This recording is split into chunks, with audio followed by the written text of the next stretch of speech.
have members of the National Construction Authority, the Public Works, Health.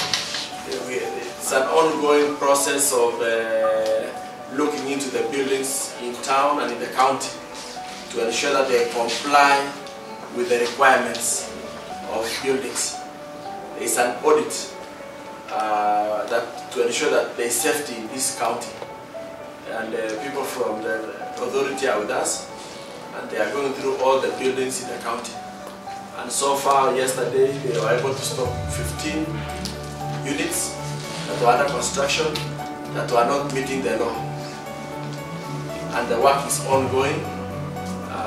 Final report may come in a week or 2 weeks time from now, to ensure that how many buildings are not in order in this town and the county.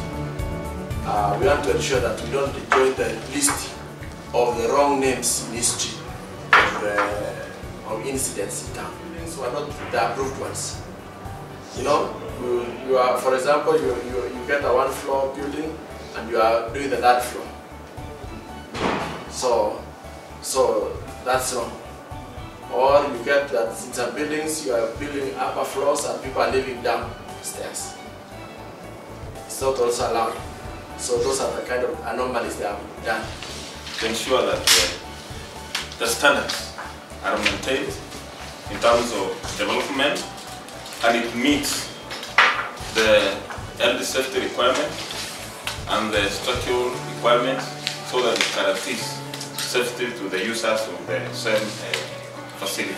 So we have a number of laws, and the executive has been implementing the same, and we are also in consultation in making the bylaws which were there to be real laws so that it conforms with the current constitution and the structure that we have in this new dispensation. During our inspection, we also look at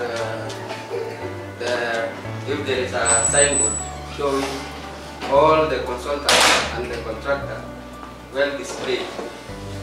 If we find that they don't comply with that, we close that site. We also ensure that for the safety of the site, they should do some coding so that, you know, when you leave the site open, that is very risky, because all the activities within the site, you have to do some coding to ensure that everything in the site is just safe.